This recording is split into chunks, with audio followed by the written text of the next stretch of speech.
예, 안녕하십니까. 한국동서발전 기술전문연구센터의 한경국 차장입니다. 일단 발표에 앞서서 지금 많이 기다리셨던 마지막 발표거든요.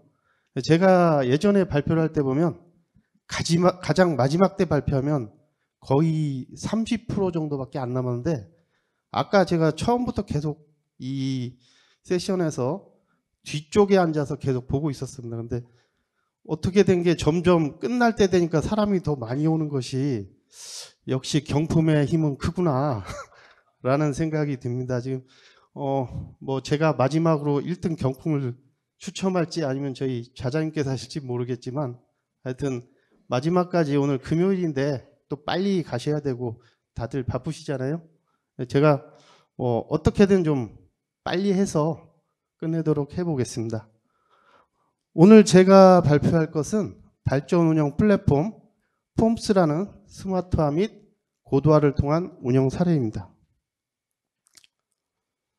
화면이 다른 거하고 좀 틀리죠? 확확 돌아갑니다. 왜냐하면 요즘에 고속도로 가시면 볼지 모르겠는데, 대형 트럭들을 보시면 뒷부분에 눈동자가 두 개 딱 그려진 거 혹시 보신 분 있는지 모르겠어요. 왜 있는지 아십니까? 졸음을 깨라고. 예. 그러니까 사람이 그 눈동자를 보면서 졸음을 깨서 졸음운전을 하지 말라고 하고 있는 것입니다. 그래서 저는 이 발표를 할 때 과연 이분들이 어떻게 하면 안 좋을까 하고 생각하다 보니 눈이 계속 돌아가시면 졸음이 깨지 않을까 해서 일단 이렇게 만들었고요.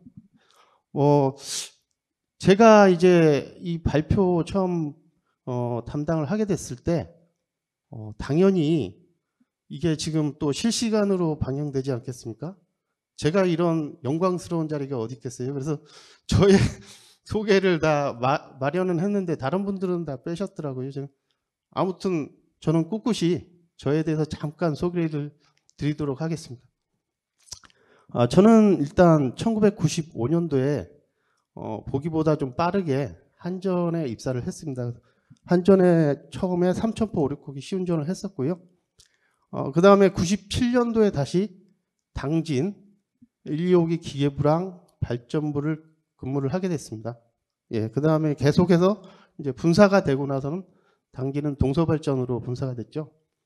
동서발전의 품질관리부하고 이 시기에 제가 지금 발표드릴 시스템, 정비관리 시스템이라는 것을 개발하기 시작했습니다. 그 다음에는 이제 계속 기술 전문팀, 솔루션 전문원이라는 게, 아마 다른 발전사들은 그런 분야가 없으실 겁니다. 근데 저희 동서발전만 유일하게 발전 운영 분야에 있는 시스템은 발전을 잘 아는 사람이 담당을 해야 한다라고 해서, 제가 다들 보시면 저를 토목이나 건축으로 보고 계신데 저는 발전 기계입니다. 근데 어떻게 하다 보니까 이제 IT 쪽으로 계속해서 하고 있습니다. 나머지는 계속 보시면 될 것 같고요. 지금 현재로도 계속 발전 운영 솔루션을 담당하고 있습니다. 오늘 목차는 간단하게 세 가지로 해서 끝내도록 하겠습니다. 처음에는 발전 운영 플랫폼, 저희 동서발전의 폼스라는 시스템에 대해서 현황을 말씀드리고, 두 번째는 이 솔루션이 세 가지로 되어 있는데 시스템이 어떻게 최근에 고도화를 했고 스마트화를 했는지 그거에 대해서 간단하게 말씀드리고, 그 스마트화 고도화를 추진함에 따라서 어떤 운영을 하였는지를 간단하게 말씀드리겠습니다. 예, 운영 플랫폼 현황입니다. 요거를 말씀드리기 전에, 처음에 제가 그 발표를 하라고 했을 때 저는 디지털이나 AI 분과로 갔어야 되는데 왜 내가 갑자기 스마트 쪽으로 왔을까? 근데 이 가만히 생각해 보면 스마트라는 것이 결국에는 최근에는 디지털로 다 돌아가고 있죠. 그렇다 보니 당연히 스마트도 디지털의 일부고 디지털도 스마트의 일부인 것 같다는 생각이 듭니다. 그래서 그냥 한번 그 마지막 시간에 조실까봐 한번 보여드리는 겁니다. 이게 이 사진을 보셨는지 모르겠어요. 이게 예전엔 많이 나왔는데 이제 1965년도에 지금으로부터 한 60년 전이죠. 65년도에 일간지에 실린 신문에 실린 내용입니다. 과연 2000년대에는 어떤 세상으로 변할까? 약 35년 전을 예상을 한 겁니다. 내용을 쫙 보시면 이정문이라는 만화가가 그린 건데 2000년도에는 태양열을 이용한 집에서 살 것이다. 됐죠 지금. 예, 되고 있습니다. 다음에 전자신문을 본다. 지금 다 전자신문 보고 있습니다. 전기자동차, 무빙워크, 청소로봇, 뭐 달나라여행. 지금 이 많은 것들이 약 30년, 그러니까 60년 전에 30년을 미래를 보면서 우리 세상은 이렇게 스마트화 될 것이다 라고 예상을 한 겁니다. 근데 그게 정말 우연치도 않게 계속 똑같이 돌아가고 있어요. 앞으로 스마트화라는 것은 반드시 이루어질 것이다. 그리고 지금 하고 있는 것들이 앞으로 여러분들의 미래가 될 것이다 라는 생각을 하시면 될 것 같아요. 그래서 딱 또 보니까 파일이 좀 깨졌는데 요게 이제 그럼 우리 한전에서 2015년도에 발표를 한 겁니다. 신문에. 그럼 우리도 한번 스마트화가 어떻게 될까 한번 예상을 해보자 해서 2050년도에는 어떻게 변할까를 발표를 했죠. 보시면 좀 황당한 게 많아요. 우주발전소에서 발전하기, 떠다니는 침대로 이동하기, 그다음에 만물 제작기. 근데 하나 또 생성된 게 충전은 무선으로. 무선이죠 지금 핸드폰이나 모든 것들이. 그다음에 날아다니는 자동차. 요즘 날아다니는 자동차 만들고 있지 않습니까? 그리고 뭐 해저에 집 짓고 살기. 이제 땅이 없으니까 실제로 일어날 수도 있습니다. 그리고 뭐 웨어러블 컴퓨터 지금 되어 있고, 제가 가장 원하는 건 이제 뇌를 인터넷으로 연결해서 누구나 다 똑똑한 사람이 됐으면 좋겠다. 저는 정말 공부하기가 싫습니다. 다 이거 해놓으면 이제 다 똑똑해질 테니까요. 어쨌든 이렇게 지금 스마트화하고 있고 미래를 예측하고 있습니다. 여러분들도 보시면 지금 다 그런 부분으로 일을 하실 거고 앞으로도 그쪽으로 많이 하시면 될 것 같아요. 자, 그럼 본격적으로 좀 들어가겠습니다. 근데 제가 보면은 뭐 처음에도 마찬가지지만 많은 분들이 이건 어떻게 훈련을 받거나 교육을 받지도 않았는데 발표만 하면 이상하게 말이 없어지고 무뚝뚝해지고 자꾸 눈은 아래로만 가고 그런 것 같아요. 그냥 편하게 들으시면 될 것 같아요. 편하게. 특히 저희 같은 발전 공공기관 사람들, 공무원분들 웃음이 없어요. 웃음이. 웃어주셔야 됩니다. 스마트 스마일입니다. 스마트 스마일. 좀 웃으면서 들어주세요. 저희 폼스, 예. 아마 여기 계신 분들 중에 좀 오래 근무하신 분들은 이 폼스라는 말을 많이 들어보셨을 겁니다. 폼스는 저희 동서발전이 한 2005년도부터 해서 상태 기반 정비라는 타이틀 아래 솔루션을 도입한 것입니다. 가장 먼저 발전사 중에 도입을 했었고, 그 다음에 이제 나머지 발전사분들이 제니라는 시스템을 도입하셨고, 뭐 이렇게 됐습니다. 어쨌든 보면은 지금 저희 폼스라는 시스템은 총 정확히 솔루션 플랫폼이라고 할 수 있는데 시스템은 세 가지로 이루어져 있습니다. 세 가지. 빨간색으로 되어 있는 시스템들인데요. 첫 번째가 이제 정비관리 시스템. 다들 아실 겁니다. 제니에도 있고, 그러니까 워크오더를 내고 공사를 설계하고 자재를 구매하고 하는 시스템이 있습니다. 그 다음에 중요한 시스템이 운전정보 시스템입니다. 뭐 다들 아시겠죠? 파이라는 말 많이 들어보셨을 거고, 데이터팍, 그 다음에 뭐 BNF 시스템, 이런 세 가지로 국내에선 거의 운영이 되고 있는 걸로 알고 있습니다. 좀 이따가 저희가 고도한 거를 자세하게 말씀드리겠습니다. 마지막으로 이제 저희가 하는 것이 결국에는 예측 경보 시스템이죠. 조기 경보 시스템.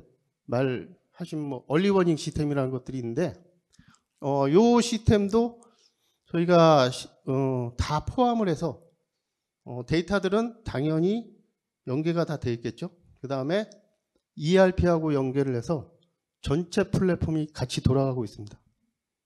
예. 뒤로 돌아가서 세부적으로 한번 설명을 해드리겠습니다. 뭐 기분 나쁘신 건 없죠? 좀 천천히 한다고 상당히 좀 빨리 해달라는 느낌이 들어서 천천히 하겠습니다. 그래도 저희 제가 아까 말씀드렸듯이 저는 1995년에 입사해서 2005년부터 현재까지 이상하게 이 폼스라는 시스템에서 벗어나질 못하고 계속 하고 있는데, 최근에 가장 중요한 문제점, 시스템이 어떻게 만들어져야 된다. 모든 사람들은 그냥 신뢰도를 얘기하죠. 시스템은 신뢰도가 좋아야 된다. 그런데 제가 보기엔 가장 중요한 것은 사용자의 편의성과 속도입니다. 속도. 그게 이루어지지 않으면 어떤 좋은 시스템이 들어와도 사람들은 쓰질 않아요. 아무리 좋다 이거 써봐라 해도, 아니 내가 클릭을 한 100번 해야 되면 누가 그 시스템 쓰겠습니까? 한 2번 만에 끝내면 그걸 쓰죠. 신뢰도 난 모르겠고 사용자들은 빠르고 편한 걸 쓰게 됩니다. 그래서 저희는 봤을 때 최초에 2005년에 개발했던 정비관리 시스템, 요것이 이제 지금도 최근에도 계속 얘기가 되고 있지만 보안 코딩하고 웹 호환성 플러스 저희가 얘기한 것은 아까도 얘기했던 사용자의 요구사항을 요 밑에 보시면 최대한 반영하고 성능 개선해서 속도 개선과 처리 속도를 증가시키겠다 라고 해서 22년도에 이제 용역을 시행하고 지금 다 수정을 해서 화면도 좀 예뻐졌는데 저만 예쁘다고 하더라고요. 너무 복잡하니까 사람들은 야 복잡하다 다 뺐으면 좋겠다. 그래서 이런 거예요. 사용자들은 내가 아무리 잘 만들어서 많은 정보를 주고 싶어요. 저희는 시스템을 개발한 사람들은. 근데 실제로 쓰는 사용자들은 내가 있는 것만 보면 되지 다른 건 다 필요 없는 거죠. 그걸 잘 판단해야 되는 것이 저희들이 개발해야 될 문제인 것 같습니다.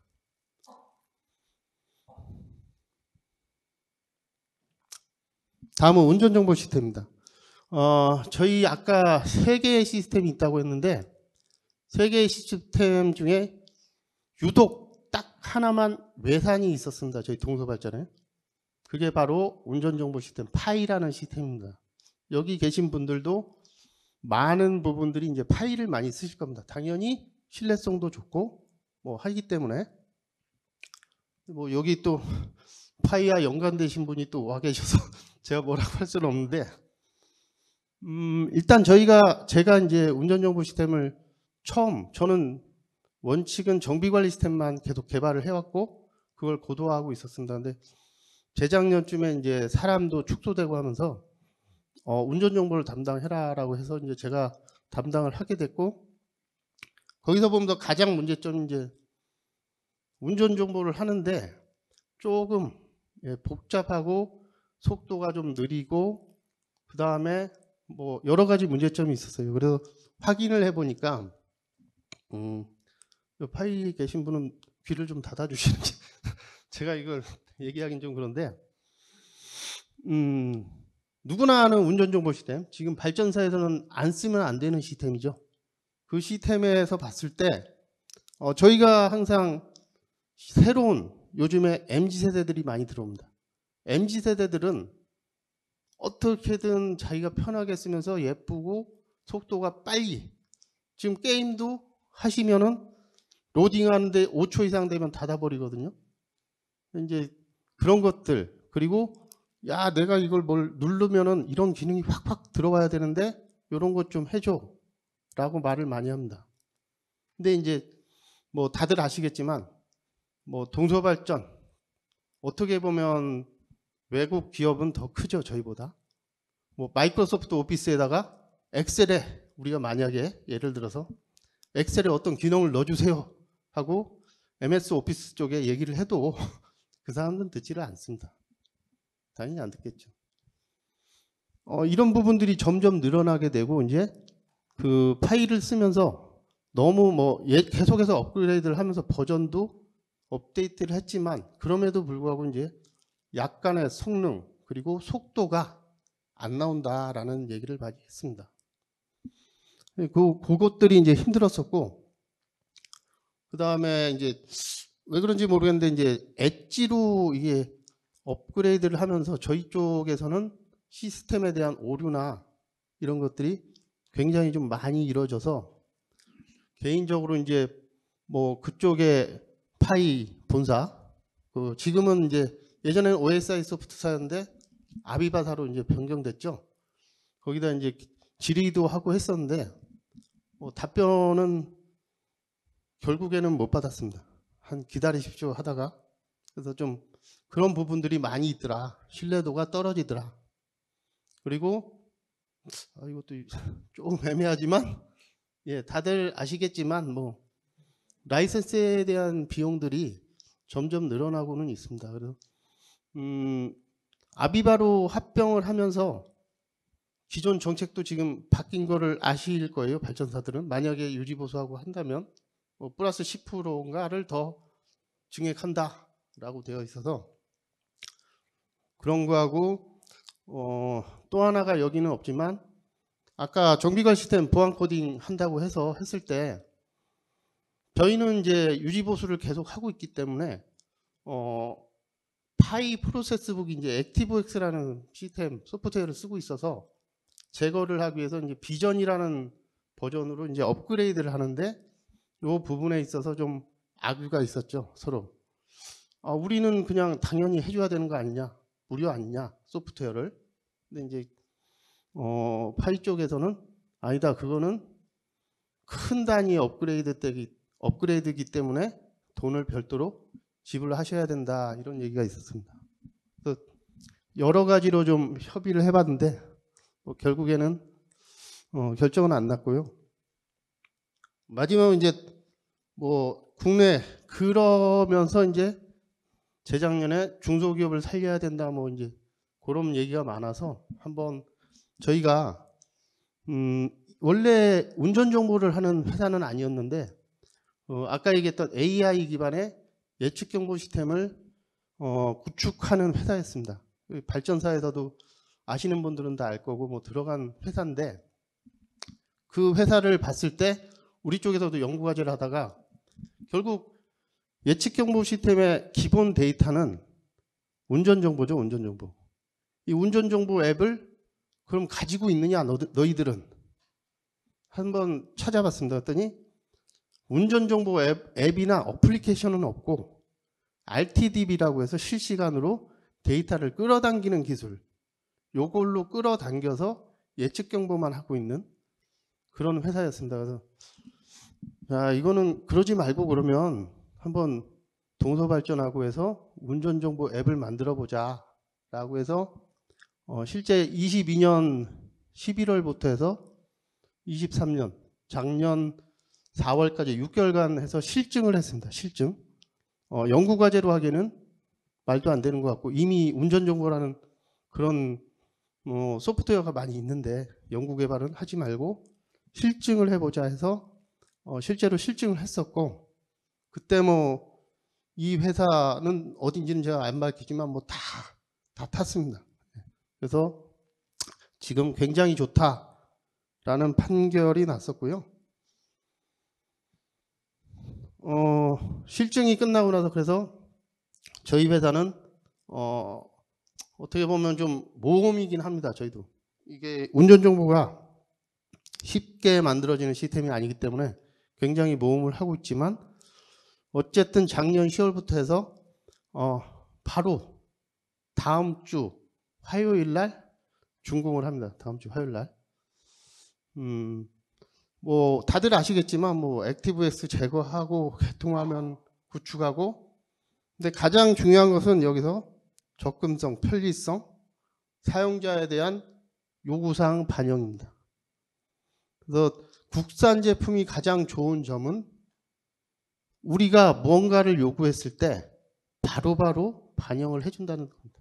그래서 저희가 실제로 이 1년간 구축을 하면서 소프트웨어를 이렇게 좀 개발해 주세요, 저렇게 좀 해주세요 하고 사업소의 오픈을 저희는 순차적으로 했습니다. 한꺼번에 오픈을 한 게 아니고 처음에 일산부터 하고, 일산 사용자들이 쓸 거 아닙니까? 다음 조사를 해보면 이런 기능이 필요해요.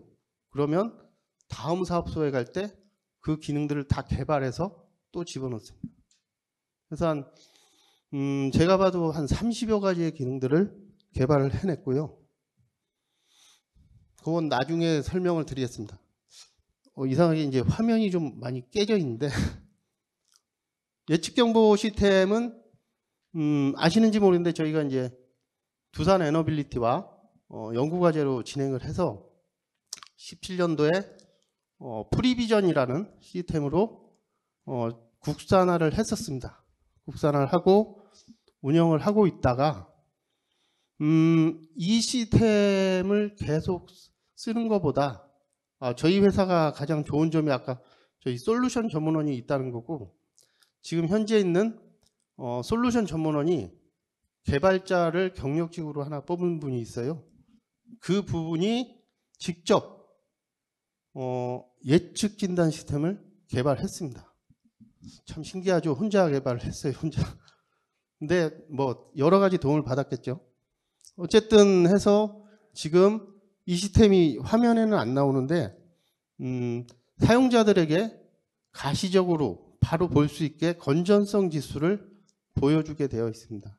보통 뭐 G실드나 이런 것들은 건수나 이런 것들을 위주로 그래프로 많이 그려주는데, 저희는 이제 실제 화면으로 뭐 당진 1호기가 현재 건전성 지수가 97%다 하면 그 안으로 들어가면 보일러 쪽에 문제가 있다. 보일러 쪽에 들어가면 이거는 CRDP 팬의 문제다 라고 이렇게 밑으로 내려가면서 볼 수 있게 만들어 놨습니다. 자, 운영 사례 간단하게 말씀드리고, 여기 스마트 분과라서 그런가 발표를 하는데 저는 이 앞에 바로 이게 보이는 거 처음 봤습니다. 이 앞에 다 있네요. 예. 여기를 볼 필요가 없는데 이쪽을 보면 되는데, 어쨌든 정비관 시스템을 만들고 나서 시각화, 아까 뭐 안전 쪽에 발표를 하시면서 시각화를 많이 만들었다고 하는데, 저희도 이 정비관 시스템을 모든 데이터들을 다 끌어당겨서 요 정비관 시스템에는 발전 실적 시스템과 정지 시스템하고 ERP의 전력 거래들 값들이 다 같이 있습니다. 그래서 요 값들을 지금 뭐 전력연구원에서 개발하고 계신 허브팝 빅데이터 플랫폼 같은 것을 동서발전에서는 이미 한 18년도쯤에 개발이 됐죠. 그래서 그 빅데이터 플랫폼에 다 해서 태블루라는 시스템으로 시각화를 다 이뤄냈습니다. 그래서 보시면 뭐 간단하게 화면을 보시면 고장 증상에 따라서 외부 누설이냐 성능 저하냐 해서 워크오더 건수가 얼마나 나오는지를 바로 볼 수 있게끔 만들기도 했고요. 뭐 고장 원인, 성능 저하냐, 작동 실패냐, 사업소별로 몇 건 정도 나오고 있느냐, 뭐 이런 식으로도 분류가 되고, 연도별로 뭐 원인 분석대로 어떻게 건수가 올라가고 있는지도 확인을 할 수 있습니다. 뭐 여기에 보면 고장 조치 업무에 대한 부분도 있고, 어떤 식으로 부서별로도 설비별로도 각자 볼 수 있어서 나중에 통계 분석하실 때 굉장히 편하다. 바로 이 화면만 보시면 데이터가 바로 뽑힙니다. 그 다음에 정비관리 시스템 EPMS에 대해서는 올해 저희가 이제 전사 아이디어 공모를 해서 실제로 사용자들이 편하게 쓸 수 있고 워크 다이어트를 할 수 있는 게 어떤 것이냐 해서 조사를 했었고요. 총 10개 정도의 아이디어가 나오는데 그중에 6개가 이제 저희 시스템, 정비관리 시스템에서 좀 개선을 해달라라고 해서 변경한 내용들입니다. 6개니까 저희 시스템이 그동안 잘못된 거죠. 고칠 게 맞다고 하는 거니까. 어쨌든 다 고쳐주기로 했습니다. 첫 번째로 먼저 계획예방정비공사 표준 작업을 다른 발전사들은 제니는 원래대로 하죠. 상태 기반이 아닌 주기 정비를 하고 있을 겁니다. 그래서 A급이면 이미 설비들이 다 등록되어 있어서 그냥 자동으로 만들어지게 돼 있죠. 그런데 저희 동서발전은 펌스 처음에 도입할 때부터 해서 실제로 문제가 있는 설비만 오버올 때 점검하겠다라고 해서 정비 상태라든지 상태를 보고서 설계를 일일이 다 했었습니다. 근데 그것들이 너무 많다 보니 사용자들이 자동으로 이제 설계해달라고 해서 그 시스템에서 엑셀로 해가지고 설비에 대한 오버올 표준 설계서하고 설비명 요 정도만 해서 업로딩 시켜주면 저희가 자동으로 워크오더를 설계하게끔 이렇게 만들어 놨습니다. 오버올 같은 경우는 표준 작업도 있고 비표준 작업도 있죠.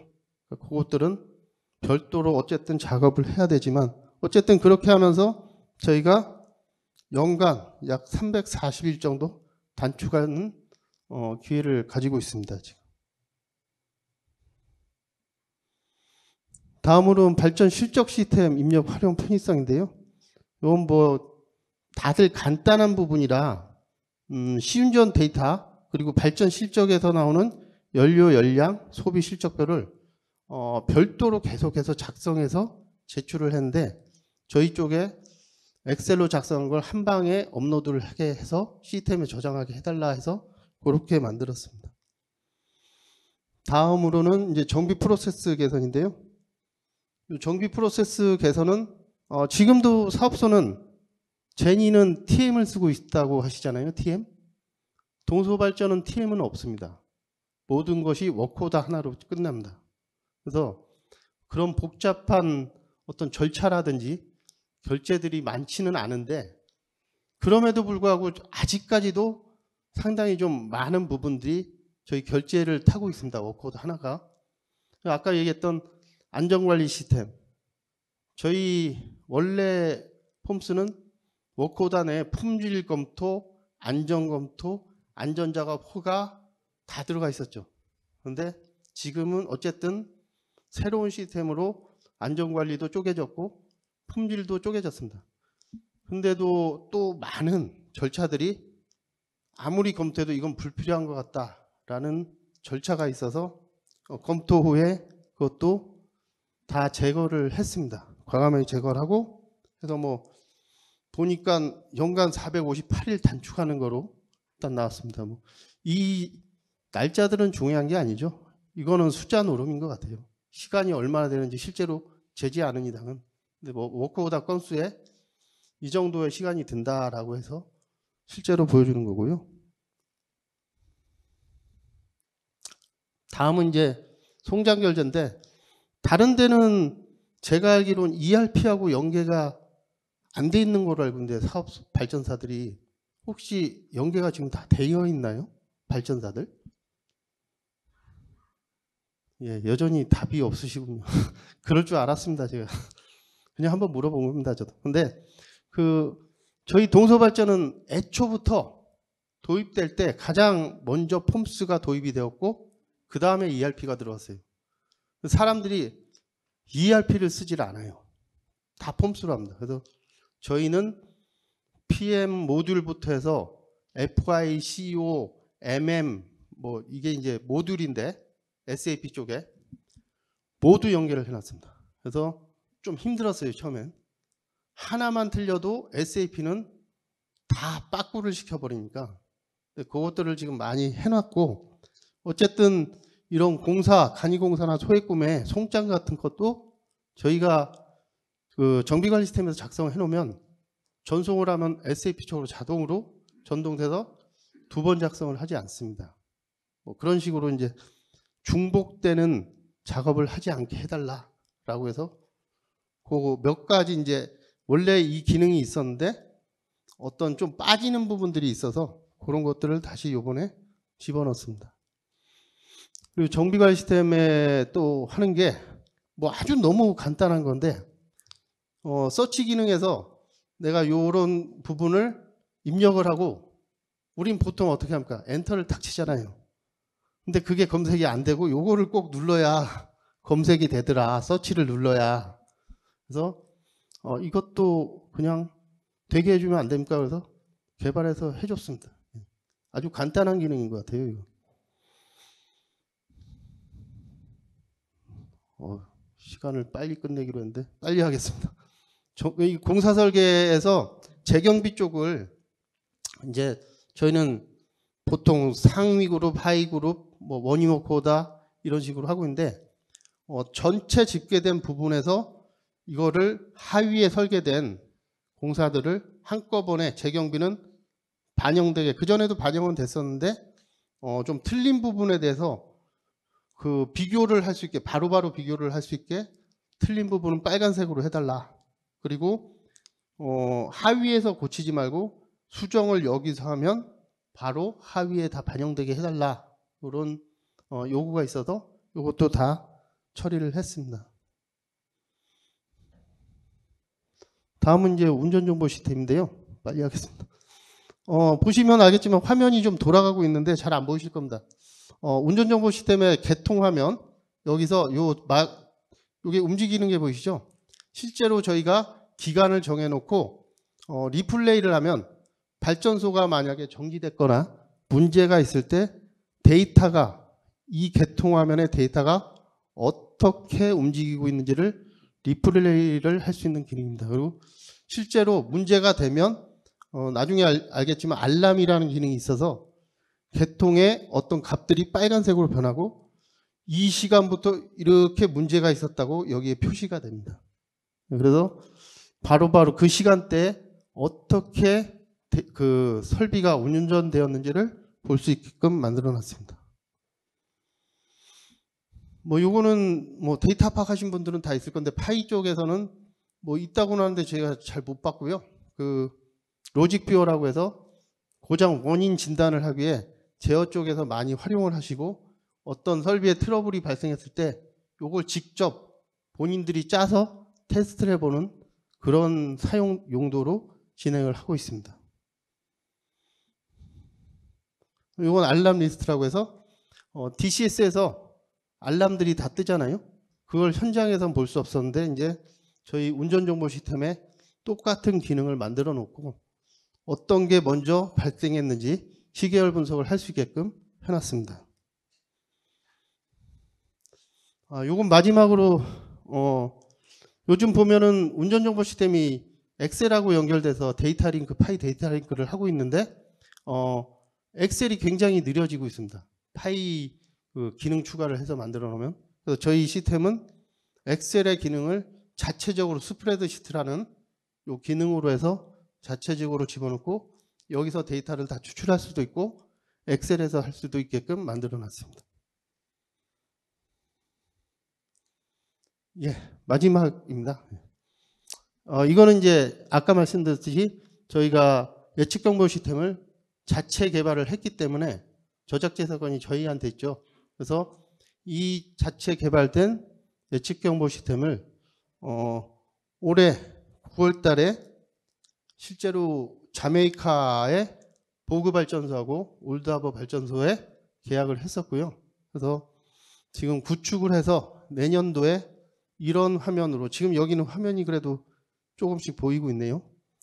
보시면 알겠지만 요게 발전소고 이 발전소의 후기에 실제 건전성 지수가 보이고 요 화면을 들어가면 그 건전성 지수 중에 개통이 보일 겁니다. 개통이. 그 개통의 데이터가 이렇게 보여지면서 여기서 이 노란색이 문제가 있다.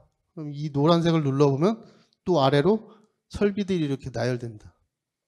설비들이 나열돼서 빨간 부분이 제일 안 좋은 거다. 또 들어가서 보시면 실제 거기에 관련된 태그들이 보이고 이상 태그들만 나열을 시켜서 뭐 이게 온도의 문제인지 아니면 진동의 문제인지 그런 것들을 다 볼 수 있게끔 현재 만들어 놨습니다. 보시면 알겠지만 저희 시스템이 뭐 3개가 있고요. 지금까지 설명을 드렸는데 다시 한번 말씀드리지만 저는 스마트는 속도와 편의성이다 라고 말씀드리고 싶어요. 어떤 향후에 발전사분들이 뭐를 만들든지 간에 신뢰도 그건 당연히 있어야죠. 당연히 있어야 되는, 그걸 가지고 계속 강조하지 마시고 이게 편한 거예요? 어떻게 쓰면 편한 거예요? 하고 빠릅니까? 속도가? 정말 빠르지 않으면 쓰지 않습니다.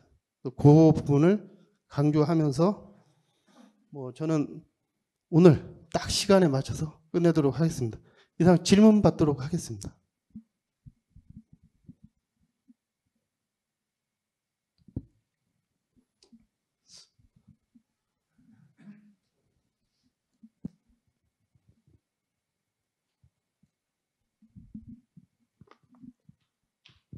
예, 설명 잘 들었습니다. 아주 동서발전이 앞서가고 있네요.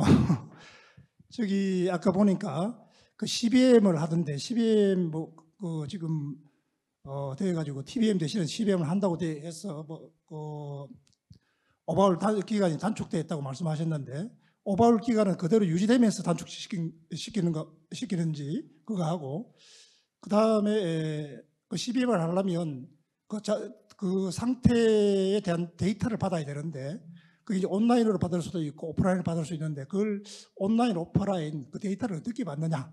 두 번째, 그 세 번째는 아까도 보니까 RCM이 돼 있더라고요. 또 그 RCM에 대해서 지금 깊은 거 말고 대략적인 이렇게 구축되어 있고 활용한다든지 그거 좀 알고 싶습니다. 고맙습니다. 제가 머리가 나빠서 다 외우기는지 모르겠는데 첫 번째 질문은 이제 오버홀 기간을 낮추겠냐라고 말씀하시는 건데 아까 얘기한 것은 워크오다를 설계하는 시간, 그러니까 오버홀 기간이 아니고요. 실제로 이제 워크오다 설계하는 시간이 굉장히 많이 걸리다 보니까 사람들이 편하게 워크오다를 설계를 해서 빨리 설계함으로 인해서 단축되는 그 시간을 얘기할 거라 약간 오버홀 기간하고는 틀립니다. 설계 시간이라고 보시면 됩니다. 사람의 행정적인 업무 시간. 그리고 두 번째가 이제 오버홀의 이제 오프라인하고 온라인 이 데이터를 어떻게 받을 것이냐라는 것인데 오프라인 상태 기반 정비라는 것은 결국 실시간이 아닌 사람이 저장하는 데이터들인 거죠. 그래서 저희 같은 경우는 그 정비관 시스템이 어떻게 보면 오프라인의 개념이라고 보시면 됩니다. 그래서 기존에 그 설비에 얼마나 많은 예방 점검 정비를 했었고 그 다음에 고장이 얼마나 많이 났고 어떤 고장이 났고 어떻게 자재를 교체를 했느냐 이런 것들이 아까 시각화 시스템으로 구축되어서 데이터들을 받아들이고 있습니다. 설계할 때 해야 되고 그다음에 아까 얘기했던 이제 상태 기반 정비 온라인은 당연히 그 운전 정보죠. 실시간으로 해서 데이터를 받아들여서 현재 이 설비가 상태가 나쁜지 좋은지를 기간을 정해놓고 하면 오버홀 기간에 얘를 만약에 정비를 할 거냐 말 거냐 판단을 하는데 상태 기반 정비라는 것은 말 그대로 지금 상태를 봐야 되는 거거든요. 그래서 그 작업을 그 타 발전사는 안 했었고 원래 저희 그 동서발전에서는 정비 우선순위 대상 설비라는 것을 만들어서 계산을 하게 만들었습니다. 그러니까 이 설비 전체 설비별로 해서 예방 정비는 언제 했었고 몇 번을 했었고 고장 정비는 언제 했었고 그 시간이 얼마나 걸렸으며 그러니까 지금 기간부터 언제 작업을 했는지 그 다음에 방금 이제 또 설명드릴 건데 RCM으로 해서 했던 것들 데이터들을 다 그 다음에 유사 고장 설비가 있었는지 그런 것들을 다 그 내부적인 데이터를 가지고 계산을 해서 얘는 요번에 무조건 해야 됩니다라는 설비들을 자동으로 배열을 해줍니다. 근데 이게 이제 아시다시피 정비관리 시스템이 완벽하게 정비를 한 데이터가 들어가면 좋은데 대부분의 사람들이 이제 설비도 또 다른 데 넣게 되고 하다 보니 지금은 그건 안 쓰고요.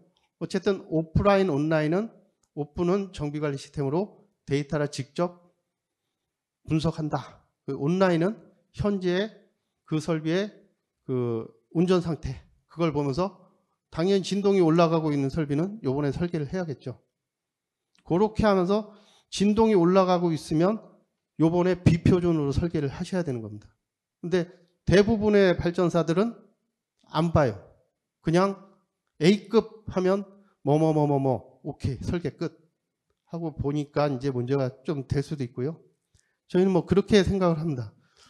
그 다음에 마지막 RCM은 신뢰도 중심 정비라는 건데 이 신뢰도 중심 정비가 원래 우리 나라뿐만이 아니고 해외에서 먼저 원자력 쪽에서 먼저 반영됐던 건데 예방 점검 정비 그러니까 이게 주기적으로 하던 것들을 과연 상태 기반으로 변경해서 주기를 연장하거나 아니면 RTF라고 해서 Run to Failure 얘는 예방 점검 정비 할 필요가 없어. 고장 날 때까지 돌려서 그냥 정비하면 돼. 요것을 판단하기 위해서 만들어 놓은 기법입니다. 기법. 그 기법을 정비관리 시스템에 넣어놨고 실제로 저희가 그 2007, 8년 그때 RCM을 많이 돌렸습니다. RCM을 돌려서 가장 제가 그걸 보면서 우스웠던 거는 펌프 펌프 아주 쓸모없는 거죠. 펌프 펌프 발전 정비 트립 정지와 아니면 설비 개통에 문제가 되지 않는 펌프 펌프를 예방 점검으로 넣어놨어요. 매년 하겠다고. 그걸 왜 합니까? 도대체. 그런 것들을 발견해내는 거죠. 이제. 아까 말했던 RTF, Run to Failure. 그동안 우리 발전사들은 그런 걸 몰랐어요. 그냥 기존에 해왔으니까 여름에는 펌프 펌프 해야 되고 겨울에는 뭐 봐야 되고 그리고 또 하나가 이제 오토로 배관에 스팀 나오는 거 있지 않습니까? 축축축축 나오는 거. 이름이 생각이 잘 안 나는데 지금. 그 스팀 배관 그 배관에서 물이 응축되면 자동으로 배출하는 그 밸브가 있었는데 그거는 예방 점검을 해도 고장을 알 수가 없어요. 고장 나야만 알 수 있는 건데 그걸 예방 점검한다고 하면서 계속 돈을 준다 이거죠. 저희는 왜 해야 되냐? 분석을 해보면 나옵니다.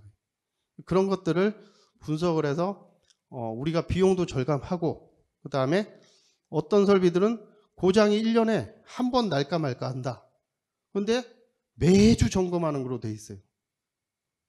그 고장 정비 이력을 딱 다 분석을 해보면 이 설비는 1년에 한 번 고장 났어. 10년 데이터를 분석했을 때.